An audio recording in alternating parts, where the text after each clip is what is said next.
વડોદરા ગ્રામ્ય એલસીબી પોલીસે બાતમીના આધારે નેશનલ એક્સપ્રેસ હાઈવે 04 પરથી કડોદરાના સાપા ટોલ પ્લાઝા પાસે ₹17 લાખ ઉપરાંતનો આઈસર ગાડીમાંથી વિદેશી દારૂનો જથ્થો ઝડપી પાડ્યો હતો।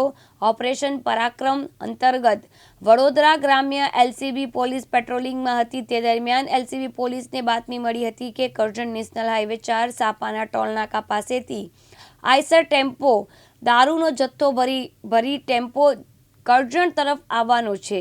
જે ટેમ્પો આવતા તેને રોકી તપાસ કરતા ગાડીમાંથી દારૂની બોટલ, બિયરના ટીન, ક્વાર્ટર સહિત કુલ્લે 4,284 જેની કિંમત 17,79,000 ઉપરાંત દારૂ અને ટેમ્પો સહિત કુલ્લે 25 લાખનો મુદ્દામાલ જપ્ત કરવામાં આવ્યો છે। સાથે ટેમ્પો ચાલકની પણ ઝડપી લેવામાં આવ્યો છે અને આગળની તપાસ હાથ ધરવામાં આવી છે।